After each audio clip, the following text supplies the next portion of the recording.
The storm in Uganda's coffee cup is brewing unrelentingly after a withdrawal from the International Coffee Organization. The country's technocrats have now signed a multi-billion coffee deal, locking the country's production potential to one investor. It wouldn't be much of a problem, but the investor, Enrica Penetti, is yet to deliver on another large government contract for a world-class hospital in Lubowa. This gamble has forced coffee growers, traders, and middlemen, including a small section of civil servants, to rail up against the move. But it just isn't that government is fumbling with the sector. It is also that coffee exports recorded a 22% increment, the highest Uganda has seen in over 30 years. Tonight on The Spot, we ask, do the technocrats of Uganda's economy understand the coffee farmers? And to answer this, we have on the show Robert Kabushenga, a coffee farmer and CEO at Regeyo Farm, a large for export coffee farm, Jen Nalunga, a trade and policy expert heading Siatini, and Dr. Abed Bwanika, a legislator, shadow minister and agriculture, shadow minister of agriculture and leader of Uganda's biggest coffee growing constituencies.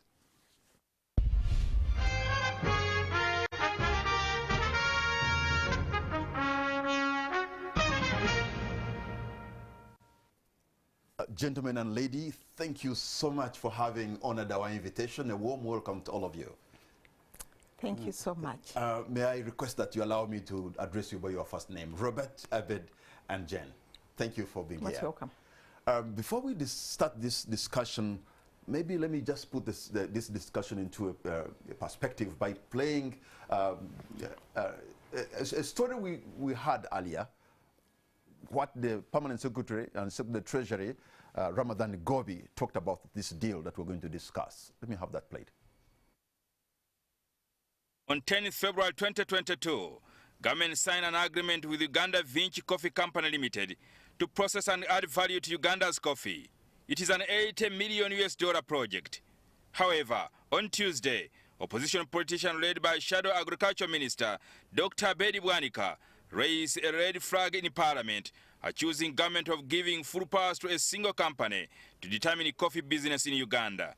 They seek to render the people of Uganda, who survive from coffee production and trade, out of the economy, out of business, and they are going to be rendered slaves in their own country.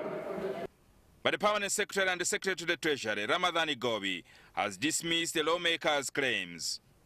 The agreement was cleared by the Attorney General of Uganda, and it is within the laws governing this country.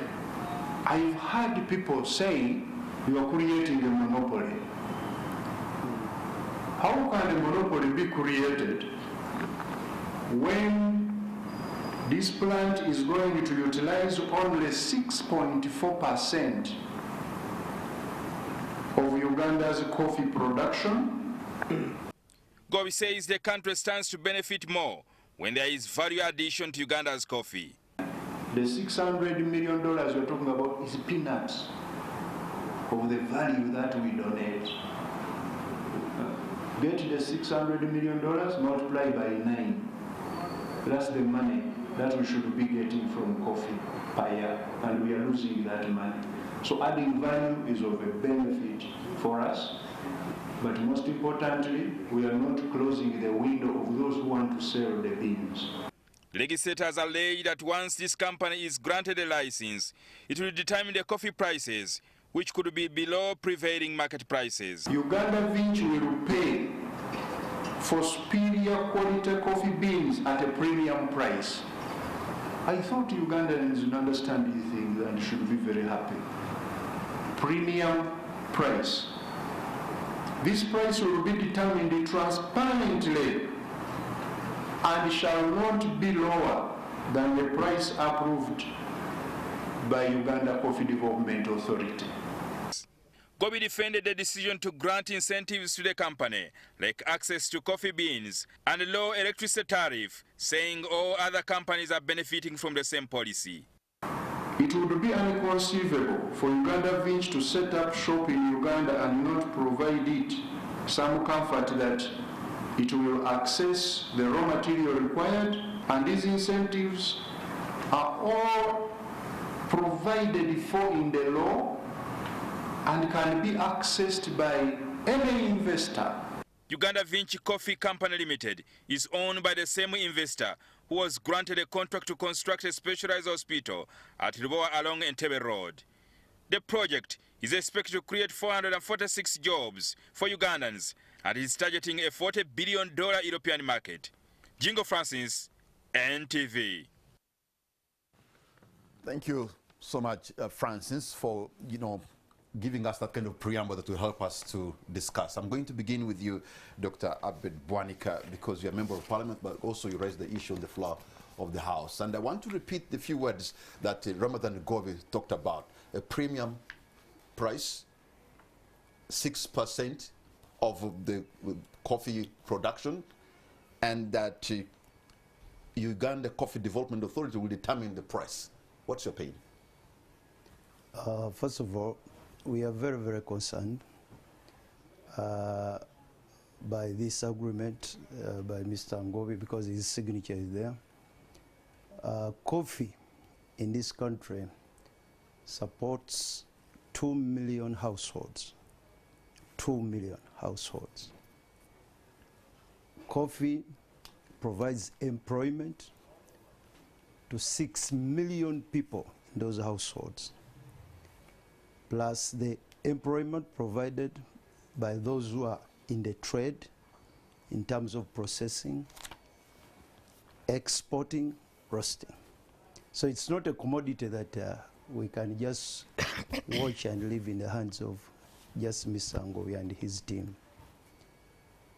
I read this agreement myself. It is not true that this company has been given a quota of 6%. It is 60,000 tons. 60,000 tons is between 15 to 20% of Uganda's coffee production. I don't know where Mr. Ngovi gets his calculation. Mr. Govi, by the way. Mr. Govi, you can never hand over 20% of your production, the most important commodity, the second biggest forex earner, into the hands of someone, a company that already has serious issues. In that agreement, where Mr. Govi is claiming whatever we are going to get, we don't see, it is today that is mentioning how much the company wants to invest. In that agreement, it's not there. They are giving that company very unique incentives. No income tax, no VAT, no exercise duty, no pay as you earn, exemptions even on NSSF. This must be a unique company. Very, very unique. You have mentioned that this company already has issues. We are not even sure, let me say it here openly, whether that company is not going to use Uganda's money to invest here in the coffee. In this year's budget, we have provided 315 billion Ugandan shillings for that company. In the You, members of Parliament? No, the Ugandan government. The Uganda government. You passed the budget. No, this was already your job is appropriation. This was already passed. They are provided for another 300 plus billion in the 2023, Mr. Govi, also the same company, in the promissory note. That is Uganda's money. Are we asking, what is this company bringing to this country? You go ahead, you provide for them a unique power tariff of 5%. 5 cents. 5 cents per unit. That's what we have recommended today for passed in the Electricity Amendment Act for every company in Uganda. That's where we are going. But this one was unique for this company. You are going to provide for them infrastructure. We are wondering, why don't you do that for companies that are here in Uganda that have been struggling to help this sector move forward? What is unique with this company called Vinci? That's where we have serious issues. Okay, let me come at you, Jen, because you're a negotiator. Negotiation is the language that you speak. And when you look at a deal like this happening, will it affect the Ugandan farmer? Is the Ugandan public, getting ripped off? Thank you so much, Patrick, and good evening, our viewers. I have the agreement here. You look at this agreement and you say, what? Every article you read, you say, what? What? When you look at the exemptions, today, all the taxes are exempted, all of them. Yes, but even for the coming years, not even just today. 2032. Even after,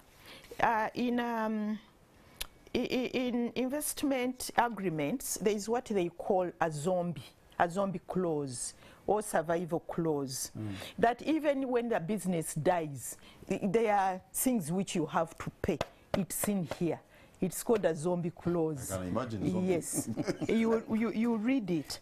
Then when you look at the PSST is saying he's not creating a monopoly. But I think we need to read the agreement. When you look at this agreement, it says that government undertakes that it will take all reasonable measures to give priority of supply of coffee to the company before registering any contract or acknowledging any arrangement for the export of coffee beans, so that the company will have ample supply of coffee to sustain its operations. So honorable. Okay, I don't. Okay, the way how you've explained this, it's a way scary, because why would somebody get involved in a deal like this? At the end of the day, it will even take away your political capital, because you'll make people poor. Robert, you are a coffee farmer, a passionate coffee farmer. I follow you when you are doing your thing at Rugeo. Yeah. If there's somebody who's doing something with the passion as you, when you read about this deal and listen to PSST as a coffee farmer, what is your takeout? Okay, first I want to say something completely silly, that there is a bit of an ironic twist between me and Abed. We're sitting next to each other. So Abed has gray hair on his beard, I have gray hair on my head. And he still has black hair. So I guess that says a lot. So when you're looking for a difference between a farmer and a politician, gray is wisdom. Wisdom in the head, this wisdom on the mouth. So let me look, Patrick, let me say this from the outset.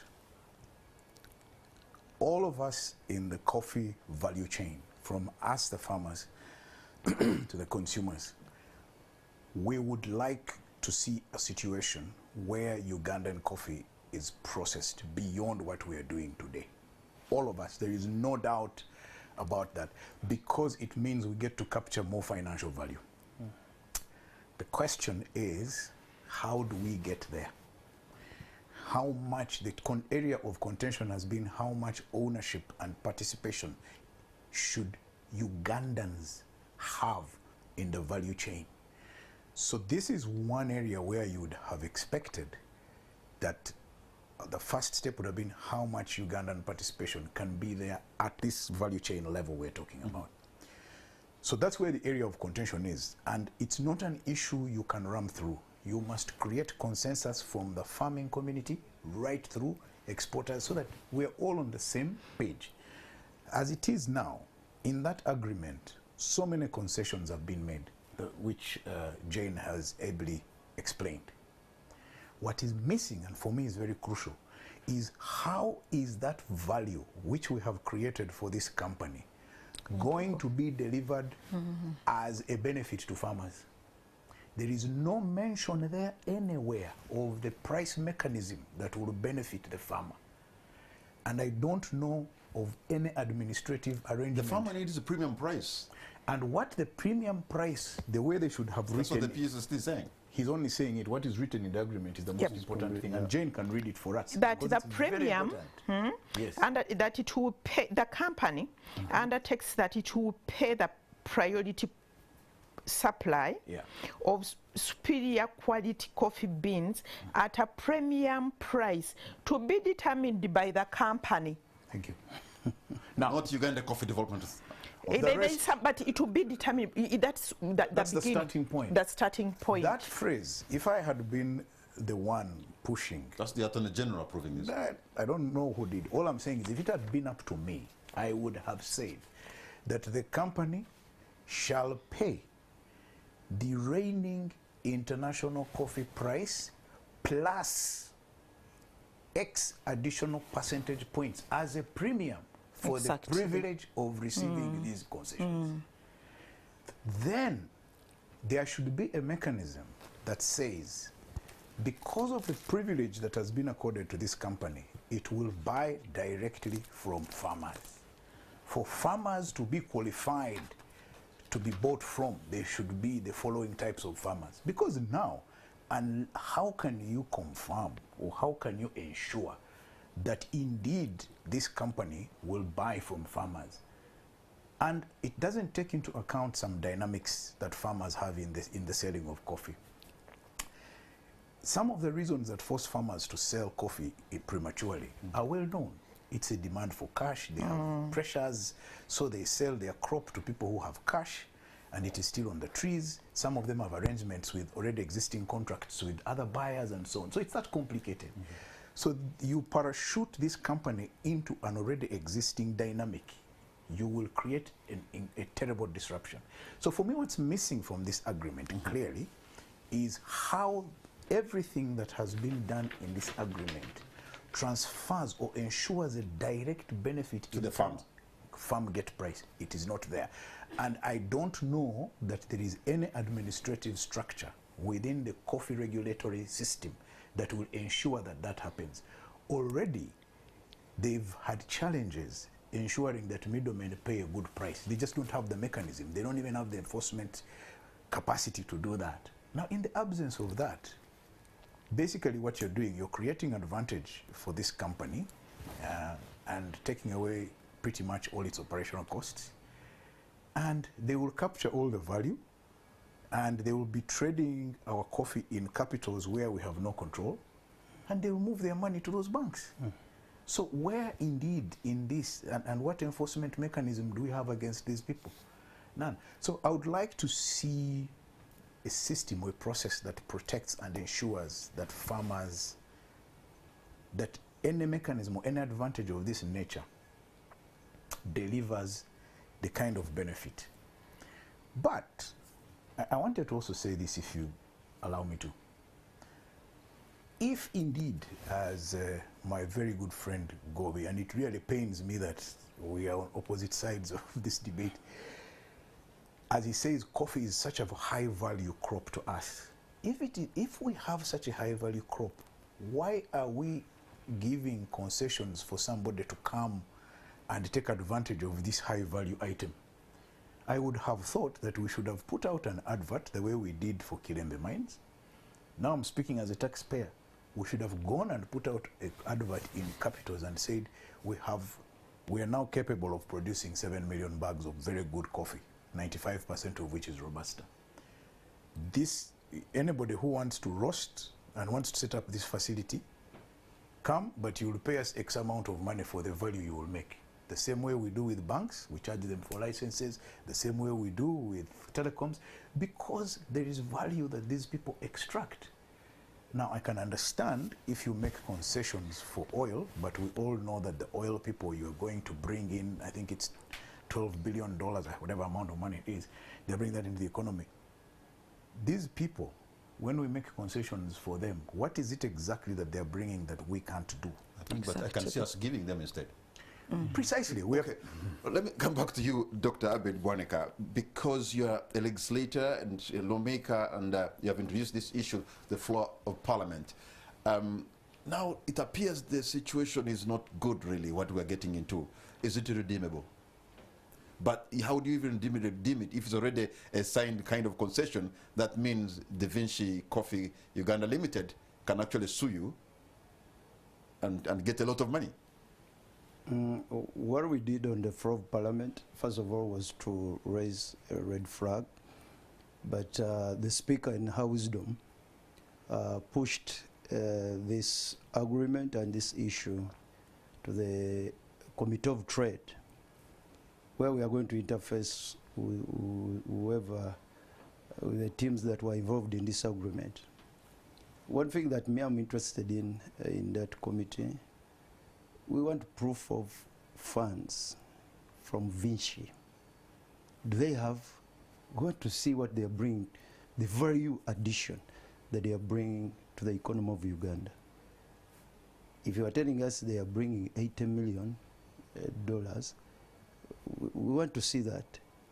Because this is a company, as we have said, that is already involved in a questionable investment. And that investment, it is taxpayers' money. It's over 600 billion that our people are going to invest in a hospital that has failed to surface. And it is the same company that you want to give a portion of a very important commodity that has sustained your economy for the last 70 years. The Coffee Act, Section 52, provides that it will be the UCDA that will come up with, will put up auction systems where we are supposed to sell our coffee. That is within the law. I wonder where Mr. Gobi, which law is saying that, which provisions of the law is he talking about? It is that Coffee Act that governs coffee in this country. The parliament, the legislators, in their wisdom, they saw that the best way to arrive at the best price is through auction, as it is auctioned at Mombasa and many other places. Yep. You get the best prices. If a farmer comes up with a very good grade of coffee, you realize that even in this agreement, they are looking for the best coffee, the best quality. They're not looking for the low quality. It is screen 18 and above. When you take away screen 18 and above, you have taken away all our best coffee. I hope Mr. Ramadan understands this. If you take away the best coffee, the best quality, then we are going to have issues with selling this other grade that you have left. If you are the one in control of the best quality of coffee, that means that you are going to determine to impinge on the prices. Because you have been given even priority, you access, you procure before any other person. Okay. Jen, a deal like this, can government and Da Vinci Coffee go back on the negotiating table, remove the so-called zombie clauses on all these things? I mean, does that happen, that you can renegotiate to say we have had a problem, we need to renegotiate? Because now you're dealing with a commodity affecting 6 million people. Actually, 12 million. Okay, now that is even more complicated for the government and the NRM government in power, that you need the political clout and the political capital. You don't play with 12 million people. Crazy. I'm not sure about the legality of renegotiating this agreement, because it's a done deal. It has been signed on behalf of our government by the Minister of or the Minister of Finance. But I think Honorable Bwanika brings out a critical issue: the contradiction between this agreement and the Coffee Act. The National Coffee Act is clear, gives UCDA the mandate to regulate, to supervise, to do it. They are the ones in charge of the coffee subsector. And any other actor is supposed to have an MOU. There is something to do with an MOU with the UCDA. So I think there are areas which can really be challenged. I can see here, before I come back to you, Robert, you are a politician. You are from central region of Buganda. There is, you know, what Buganda, the Katikiro actually calls something a mwanyi terimba. So if you play with the mwanyi terimba, for people who are growing coffee more than any other region in this country, it's going to be interpreted very differently. That people who are into a mwanyi terimba, now you really want to kulimba them. You want to learn to. Part of my campaign pledge was 1 million seedlings to my constituency. Right now, I've made 300,000 seedlings, coffee seedlings. I'm coming from a constituency that values coffee. The entire Buganda, which we call Central anyway, we based on coffee. Ours is a coffee economy. When the Katikiro says Mwanyi Terimba, what these ones want to do, they want to turn it around now, Mwanyi Terimba. That's the whole thing that they are building. We need to assure our farmers. Remember that we have just come out of the International Coffee Organization. People are still asking, they doubt, they don't know what really happened. We haven't, you know, spoken to them in clear terms to assure them that our steps out of the International Coffee Organization are not going to affect the coffee prices. I've interacted with those that knew it very well, and he said the other one was simply a club. I was putting it in my mind to believe what they are saying, and now this one comes in. What actually the ordinary person understands, that we came out of the International Coffee Organization to create room for this company. Because that agreement does not stop, that does not say that this company will only take 60,000 tons. No, this, when you read that agreement, is very, very interesting. They have clauses that commit government to give them everything that they need. They can even give them 100% of the entire coffee, production, purchase and export in this country. So our people are worried. It is not only Buganda. You know that coffee in Bugishu is a mainstay of their economy. You go to Western Bushenyi. I grew up in Bushenyi partly. I know that in Bushenyi it is coffee. You go in West Nile, Nebi, Zumbo, it is coffee. And we have promoted coffee. Tororo, yes, everywhere. We have promoted coffee. Exactly.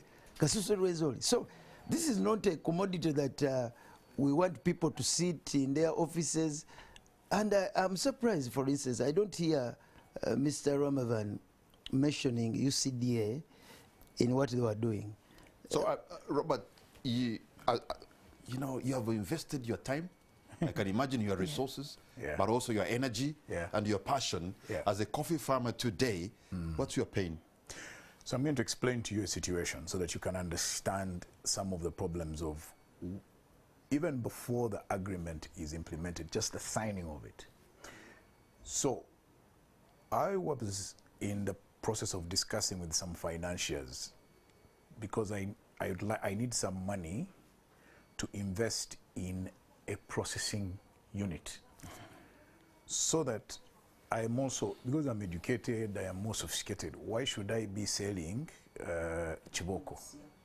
So I wanted to be able to take the coffee that I sell to a much higher grade. So I was discussing with potential financiers. And Patrick, one of the major requirements for you to get this money, they will ask you, especially there is something called trade finance or working capital. For you to get this money, they ask you, do you have any contracts as security? Because they want to know that if they give you money to do this business, you have contracts with people in external markets where you will sell this coffee at a high price and they'll get their money back, and you'll continue to be in business. And it makes a lot of sense. Absolutely. The problem with signing a contract that now interferes with the buying of coffee, you are telling coffee buyers around the world that Ugandans are no longer free, or Ugandan farmers or coffee producers cannot come to the market directly.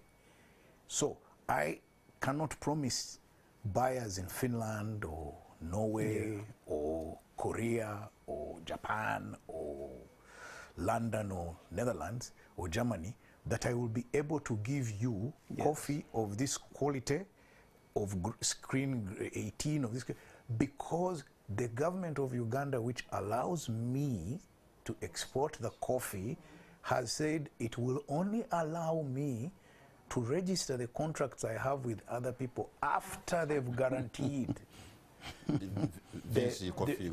yeah. For supply. So do you see the knock-on effect? So our reputation in the international coffee market has suffered. We are now being looked at with doubt. Are these people reliable suppliers? That's problem number one. Number two, the reality is that the people who have the financing to do this trade live in these countries. So if they see your thing is a bit shaky, they don't want to touch you. So those of us who have taken a risk in this trade are now left on shaky grounds because the policy framework is now uncertain. It has created uncertainty in the foreign markets. We have communicated a position on the way we want to trade coffee. And how have we communicated it? One, by walking away from the ICO, and that was a major message to the guys. And then by saying that first priority will be given to people of this nature. And so now those of us who are beginning to take a risk and have play, the indigenous people are taking a risk with our little savings to play at a higher level, maybe borrow some money. Now we are beginning to think, is this thing really worth it?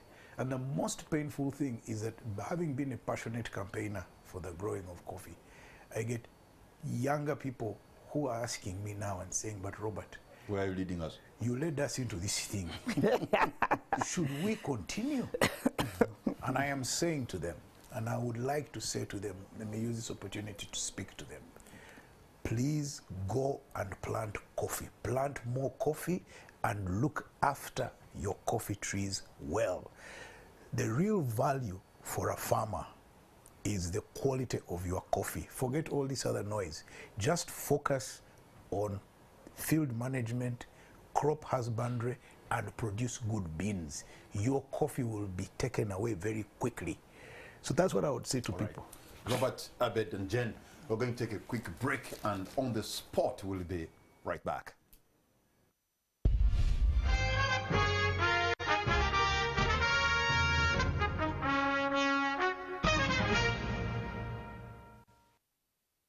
Welcome back. You're watching On the Spot. My name is Patrick Amara. My guests tonight are Robert Kaushenga, Dr. Abed Bwanika, and Jen Nalunga. Dr. Abed, if I may begin with you in this segment, this discussion, you know, we seem to have been on a very good trajectory as a country in coffee production and coffee export, and even on improving on quality. You know, we have increased on the bags, about 7 million bags, even though Uganda's target was to produce 20 million bags by 2020. But we have taken great strides. One wonders why interrupt or disrupt, you know, a winning or remove a winning formula for Uganda, because this is one crop that is giving Uganda a lot of foreign exchange, and we don't seem to have very many options. This is a very delicate, you know, commodity we are dealing with. You know, we don't know who is doing this to the coffee sector in this country. We are supposed to, we targeted 20 million bags by 2025. Right now we are between 7 and 8.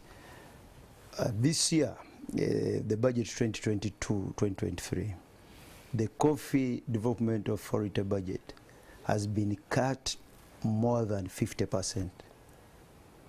We made the budget, in the budget framework we approved 84 billion.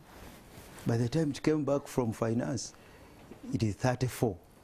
And now we are going back on the Flaw of Parliament to fight. We don't know whether there is someone around finance there that is working against this coffee subsector in Uganda.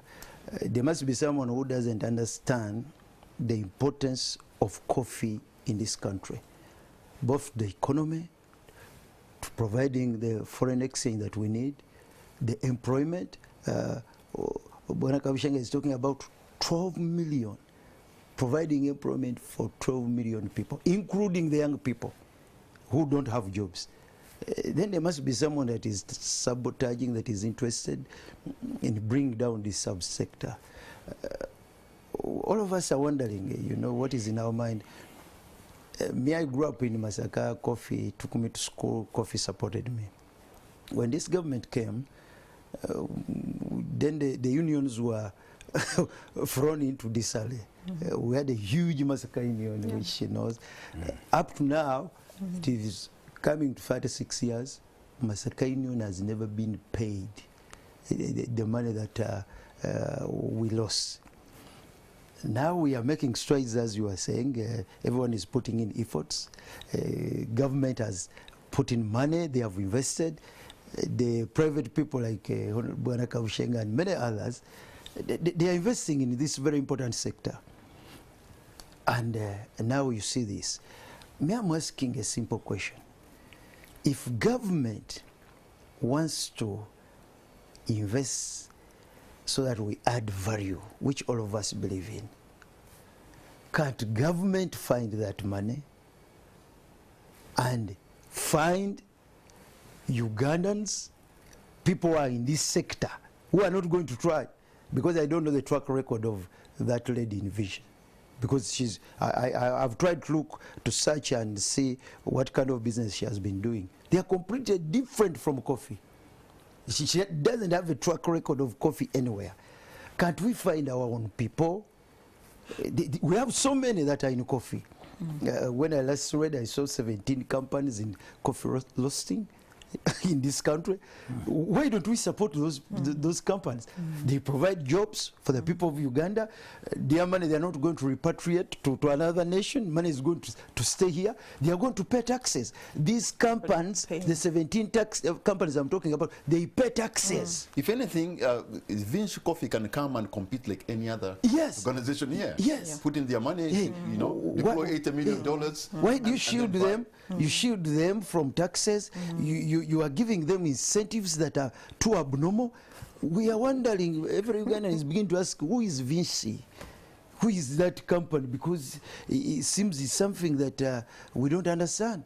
Members of parliament go to Lubowa to see, to investigate whether, to look value for money, taxpayers' money. They are kept out of the site. Moreover, with the guys in the army uniform, who is this Vinci company? That's what we want to understand, I mean, on the floor of parliament, so that we'll be able to tell the people of Uganda. So, when it comes to quality, Robert, what will it take for us to raise our quality, considering that the coffee culture in Uganda is still very poor? And, you know, we are the #1 coffee exporter, but we're not in Africa, but we're not the #1 coffee producer, because I think the Ethiopians could produce more, and maybe the big chunk of that coffee is even consumed in Ethiopia itself. What will it take? Because if we increased also in the consumption of coffee in Uganda, even though that should not be, I'm sure it's not the target for the Robert Kabishenga and the rest, but maybe that can also, you know, increase on money circulating within.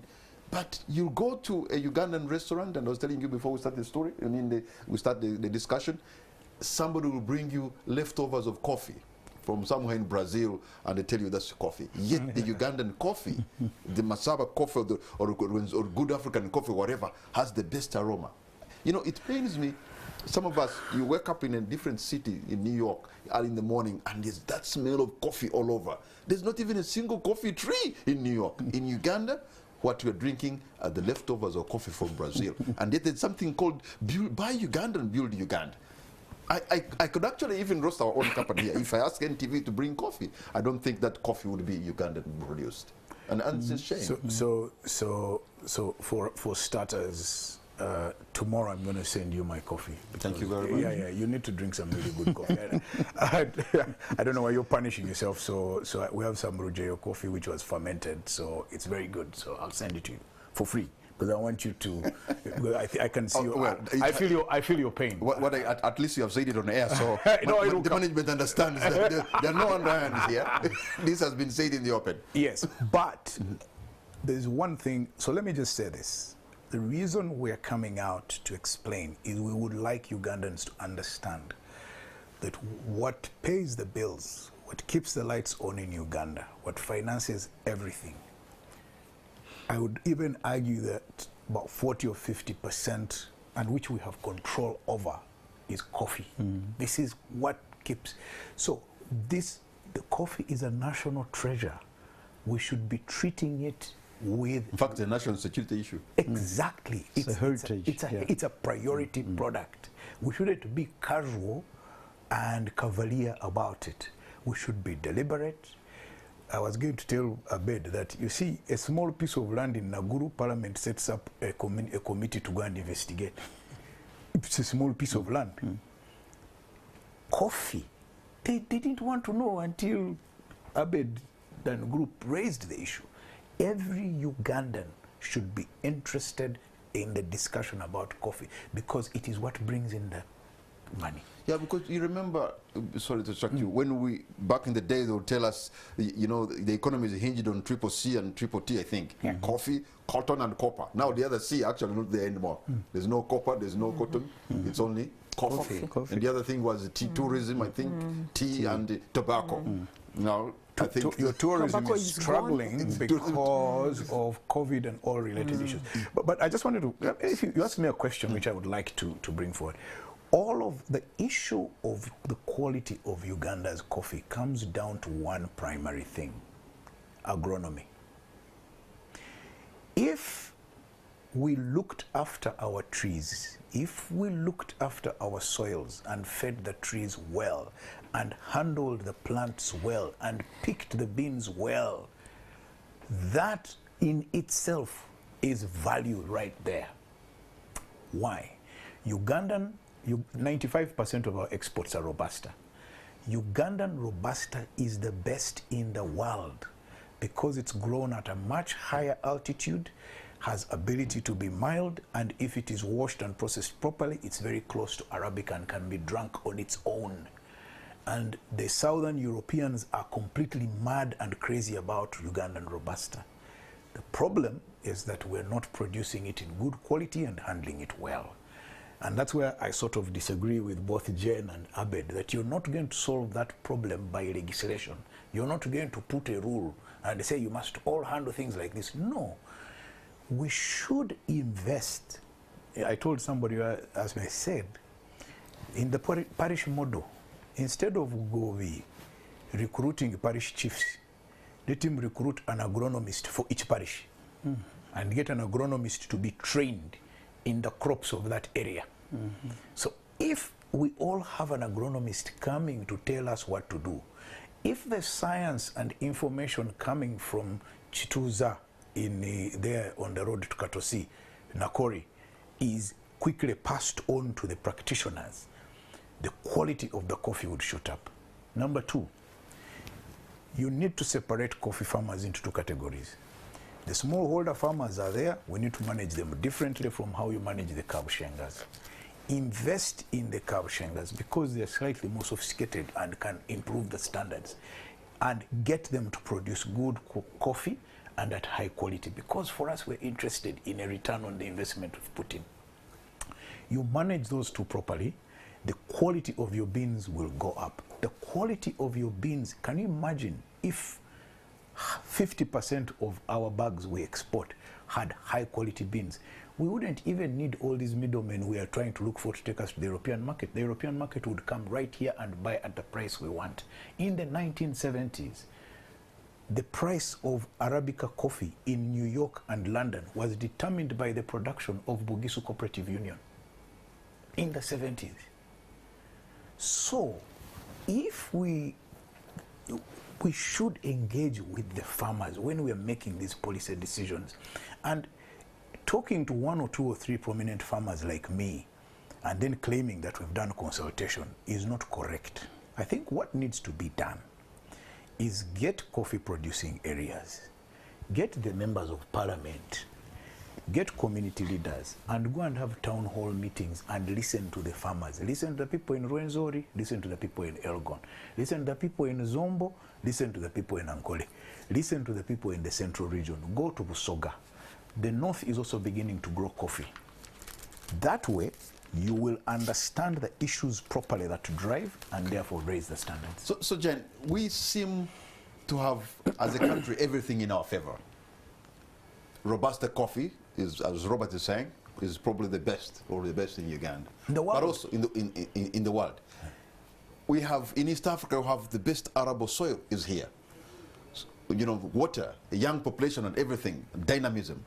You only need to give them the experts and show them and lead the way, and Ugandan can do wonders, because that's the one crop where we have a competitive and comparative advantage, and nature has done part of the job for us. Do they get it? Yeah. You say, I just wanted to go back to what Robert is saying. I agree about agronomy, giving our farmers extension service, but you gave an example of Bugisu Cooperative Union. Let us not forget history and where we are coming from. Masaka, I come from Masaka, next to Honorable Bwanika's constituency. In my home, my father's home, it isn't my home, my father's home, part of the courtyard is cemented. And you find that in so many homes in Masaka, because that's how it had to be. Either you do that or nobody will take your coffee. And they had cooperatives. Cooperatives, because you can't reach, like you are saying, each and every farmer. You know, so let us just remember where we are coming from, go back to our cooperatives, ensure quality. Even what, Robert, you are saying about agronomists, they will pass through the cooperatives. You know, so there has to be a level of regulation and system to ensure quality, to ensure quantity. Today, it's not there. It isn't there. So we need that. We need a system of how to produce. Maybe another issue which I wanted to raise is to understand, or government and members of parliament, to understand what are the challenges really facing the coffee subsector. You know, issues around quality, quantity, value addition, issues of price, you know, because the price is not there. Even if somebody produces quality, you know, the price is not, they don't know. Even now, today, they will say coffee is so much, another day coffee is, you know. So we need to stabilize the price so that people can be able to plan, you know, this grade, and this I'm sure quality. now government can be answering you that to avoid that volatility, that's why they're bringing you somebody to buy at the premium. And Patrick, this is what I wanted to say, that if we are clear about the challenges facing this subsector, we wouldn't be doing this. If we are clear, we wouldn't, because this doesn't answer anything. In fact, what this does is to discourage people. And Robert, I liked what you said about giving people hope that continue. Look after your coffee. I was talking to some people. They were saying, I will give up. I will give up. And you know, in Masaka, they have ever cut coffee. And they plan. And they said, you cut it. We cut it. So it's good you are giving hope to people, and this is what we are doing here. Don't cut your coffee trees. This thing will fight. We'll fight, you know. We can't let such things go, you know, just like that, really. You know. Already, Bugisu Cooperative Union, I think, is going to court, and I'm sure other people are going to court over the same. So there are other channels for you to seek redress. In Siatini, we have a saying that if you don't bend your back, nobody will ride on it. So Ugandans, we shouldn't bend our back. We shouldn't allow this. Oh, so we've been having our backs just bent this way. And so people are riding over it, you know. So let us be clear. And lastly, you know, when I read this thing, I go back to what Honorable Bwanika was saying. You know, it's incredible. You go back and read it, sit, have your coffee, you know, Robert, Honorable, have your coffee, Patrick, and you read. Every time you read it, you say, what? Exactly. I see here there is maintenance of economic benefits. Yes. They have to be maintained. You know, it reminded me, way back when we were still young girls, you know, these boys would, you know, send you love letters. Suitors, Yes. And then they would say, you know what, if you knock yourself and bleed, when you knock yourself, I'll be the one to bleed. So even I love you here, until like Victoria dries. even here, you know, if anything happens to this company, Yes. our government You have bleeds. good food. Yeah. That amount of love. So, and that cost is likely to be passed on to us, the farmers, growing coffee as an additional sense. Yeah. But I also wanted to add something else related, and you know how important this is to trade. You see, they keep saying that these other countries in Europe are getting more value out of the coffee. Yes, those people have invested in the one thing, Patrick, that in trade we must invest in. It is called logistics. Now, if we had a functional railway to deliver our coffee from here to the coast, to the port in Mombasa, already, if you have roasted coffee, because every stage of coffee shortens its shelf life. Now, you don't have a serious packaging industry in Uganda. You don't. So you need somebody to make an investment in the packaging industry that will handle this roasted coffee properly. And then you need to transport it to the coast very quickly. Talk to a random exporter, and they tell you the problems of transporting coffee by road from here to Mombasa. The groups that raid Ugandan coffee on the roads at night and steal it off the trucks. So yes, there's always that problem. Sure. Then remember the handling in Mombasa because of congestion. So now you're going to have those delays. So you need to think through all those things. You're going to end up at the market, in Europe, with beans that may not meet those people's standards. Exactly. So so you need to think through the full value chain to its end and make those investments. Gentlemen and lady, hold on to your points because we're going to take a break. When we come back, I'll open the line so that you too can be a part of this discussion. You're going to see the numbers on the screen. Pick your phone and call us and tell us what you think about this deal. If you're a coffee farmer or you're a coffee trader or a coffee exporter or a Ugandan, you know, and you know how coffee is so central to our economy and our survival. You can tell us what you think on this issue. We'll be right back.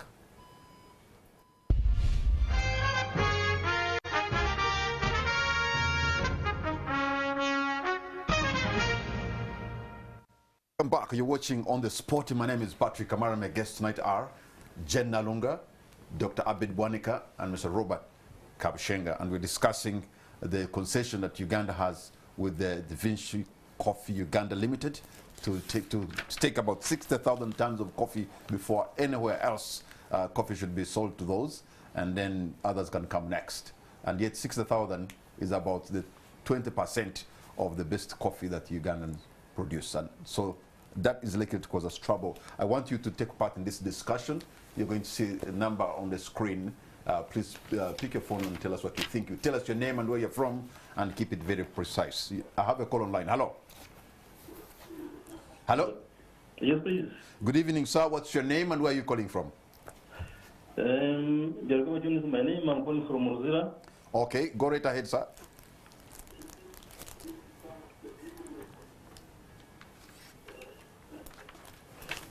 Yeah, I want to comment about this coffee, the coffee agreement.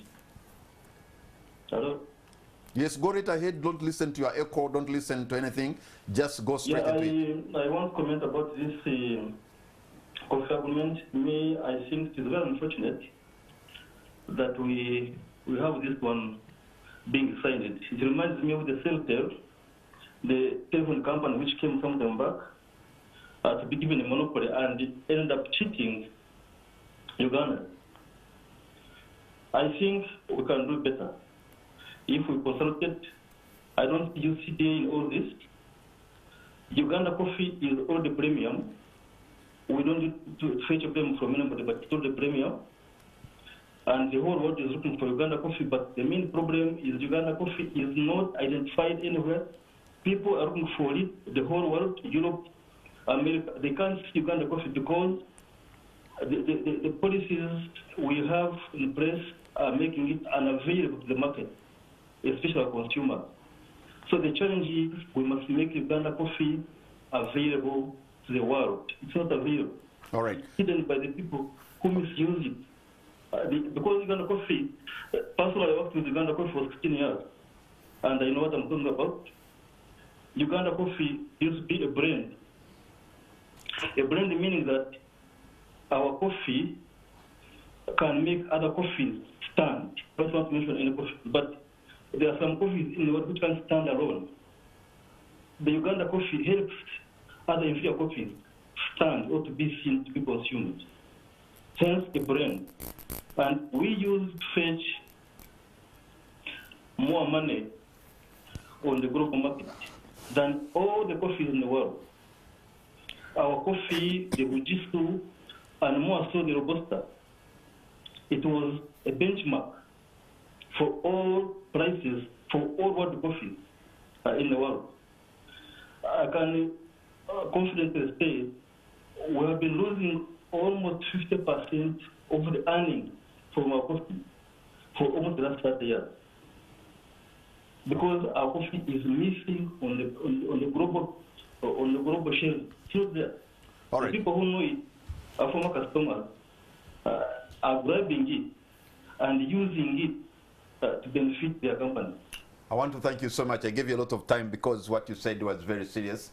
And since you're a man with a wealth of experience from the coffee industry, in fact, that's what even Robert talked about earlier, that somewhere in New York, they would wait for Uganda Coffee, Bugishu Cooperative Union to know what kind of, what prices to be able, they could pay for. I think probably we're playing around with a gem that we have, something serious that could actually take our economy further. I'm going to take another caller. Online, tell us your name and where you're from. If you can also make it precise and concise, that will be okay. But in case you disagree with us here, that's okay. It's called the debate, and but you can disagree with respect. Okay, so as we wait for another caller, you hear somebody speaking like the way he did, and he has an experience of 16 years in the industry, and yet people like these are the people who should be consulted, who understand the coffee industry, to take it to another level, but not to cause the kind of commotion and confusion that we seem to be getting into. There's something, and I hope Jane will, because we're discussing it in the break, but I want to say this. Uganda, and particularly the president and all the people involved in the oil industry, were very deliberate in managing oil. People were trained. The negotiations for the agreements were thorough and deliberate. It took time, we were criticized, but we arrived at a good deal. I am just asking, why can't the same be done for coffee? The people, the Ugandans, the quality of Ugandans running the oil sector is so high. They are very well trained in every part of the sector. Why can't we do the same for coffee? If we're going out to negotiate agreements, we should be that thorough and that tough so that we get the possible deal with each and every one of our commodities. So if there are people like this gentleman who has been speaking, and they're scattered all over, they are there, bring them in. Let these people apply apply their skills and knowledge to in our best interests. There are people who know how you do pricing for coffee. There are people, and they're working for all of these foreign multinationals. Bring them back. They know how farmers should be treated. So if we so that Uganda can get the best possible deal, bring the Ugandans. If we don't have them, train them. Train them. We have the money. Okay, Dr. Abed Bwanika, let's look at the numbers in terms of figures, how much coffee has earned us for the last, per annum, like maybe in a quarter, because... first of all, coffee, it is something that you may want to call it a heritage to this country. when you taste the coffee from Mukono, it has a different aroma from the coffee from Masaka. And the coffee in Bushenyi also another special aroma. The same with Nebi and Bugisho. That means we could play around with these aromas, because that's what all coffee is all about too. It's about those different aromas. But we haven't invested in those areas. Those who are doing the cupping, they know what I'm talking about, that we have varieties of aroma in this country. Today, internationally, the world produces 170 million bags of coffee annually. The whole world, 170? Yes, yeah, 170 million bags. And Uganda is trying to produce 8 out of that.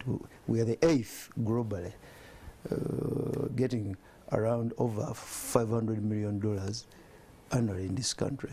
I think last year... That's $500 million. Yes, last year it was $558 million. It's a lot of money. That's what we get from the forex, and not what we get inside here, because also here it generates some money. It is an industry that I want to buy into. The suggestion of Mr. Kaushenga, if we are making oil, looking at it with a special eye, what about this commodity that has supported our economy, and you know, the market for coffee is going to continue to grow. China is coming on board. They are beginning to take coffee. They were not part of the coffee consuming nations, but now they are getting a culture of consuming coffee. We need to seize all those opportunities. We must invest in production.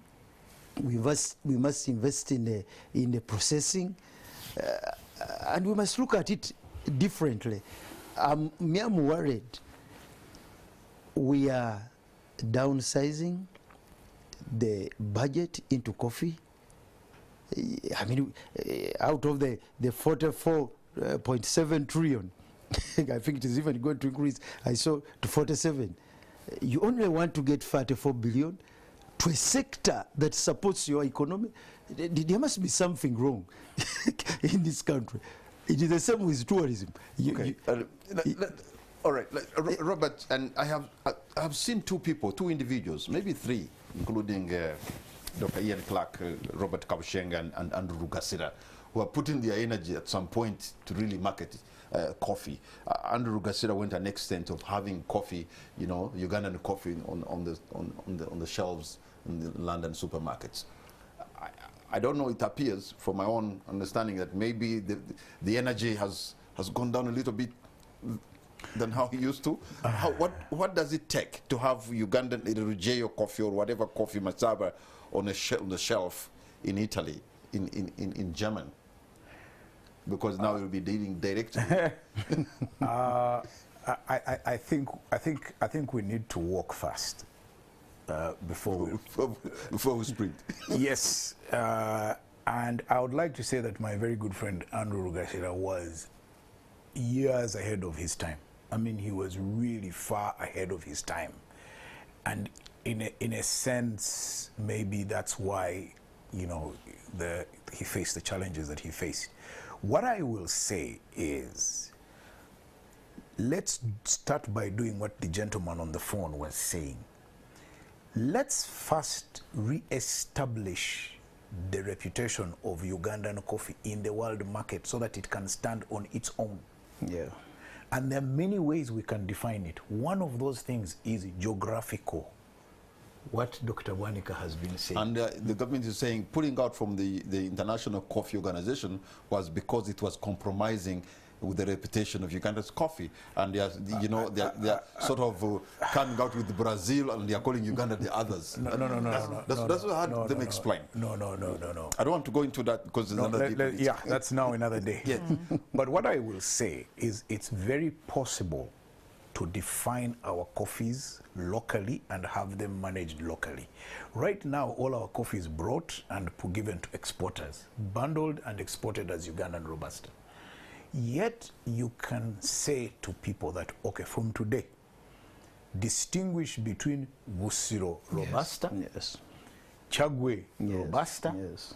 Toro Robusta, Busoga Robusta, Bushenyi or Ankole Robusta, Yeah. and Arabica from Elgon and Arabica from Rwenzori, from Chigezi, from Zombo. Why? There are very specific geographical reasons why that coffee has a unique taste and it has a different type of contribution it brings. If we start positioning our coffee, that one, it's very easy to do that. It's not a very complex process. Once you start positioning, then you will create value before you even start machines. Yeah. Because, and what is it? It's very simple. The Toro Robusta is grown at a higher altitude. The moment you define the altitude and the volcanic soils, boom, there will be somebody sitting somewhere in Bergen in Norway saying, that's the one I want. And then we will be able to do testing and say, this is the aroma, these are its qualities because of this. Once we define that and have a very, and involve all Ugandans, because today Ugandans are out there on social media talking about their attributes and loving their country. If you told Ugandans today, the 2 million Ugandans who are on social media and who interact with the world, and you tell them, please promote these qualities of Ugandan coffee, it feeds all of us, they will do it out of love. If they can spend their time screaming and shouting about a football game of Uganda Cranes, surely if you asked them to do only two things, to push Ugandan coffee and push Ugandan tourism, if you required all the tour operators to give Ugandan coffee as a gift, if you required all the waiters and chefs in Uganda to learn about Ugandan coffee and explain it to the consumers. Because there are times I go in and I ask somebody, okay, I want a coffee. Ask them, which beans are you making for me? The guy doesn't know. It's coffee. It's just coffee. Yet if you told me that... You're lucky to find the Ugandan coffee where I've gone. No, you see... I find leftovers of coffee imported from Brazil. So there is a little corner shop in Mbale. If you go to Mbale town, there is a man there, he sells about 1,000 cups of coffee every day. He has a little corner shop and I went in it.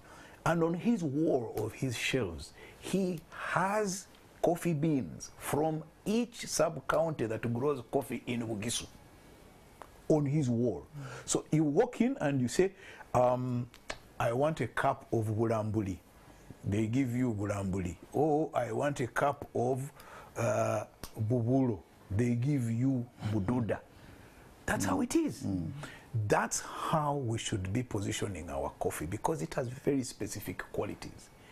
And also there are other things we can do with our coffees. The issue is that we are locked in some mental block and we're not allowing, then we think that marketing coffee is going to exhibitions and, I don't know, some cup testing thing in some capitals. That's not marketing. Marketing has been made easy because communication platforms have blown it open. All right. I just want to thank you so much for adding value to this platform and for having given us coffee. to coffee. And thank you for your time. But also, most of all, you, the viewer, we want to thank you for your great company. Probably let us have our parting shot. Your parting shot, Jen, your concluding remark. Okay, thank you so much. I have liked so much, it has been an education really from Robert. I was reading again this agreement and it's talking about market survey, that they have completed the market survey. But when you hear what Robert is saying, it's we have in-house, we have all these expertise where we can be able to do our market survey.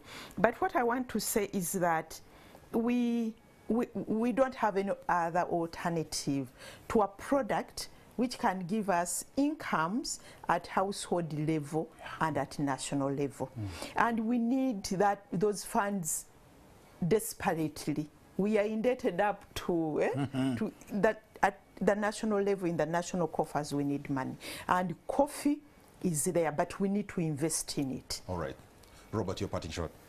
I want to thank the public that has finally engaged in this debate, because now it's become mainstream and hopefully will be listened to, and particularly thank the Parliament for taking up the issue, because it's a matter of national importance. At a personal level, I have a message for people who are saying that I'm speaking out about coffee now because I am no longer employed by government of Uganda. I want to say to you that I actually started speaking out against these policy directions in December 2019, when they brought the coffee bill, which up to today I don't agree is a good law. But I've been speaking out consistently since then. That's 2019. I left the employment of New Vision in 2021. So it can't be that I am only speaking out now because no.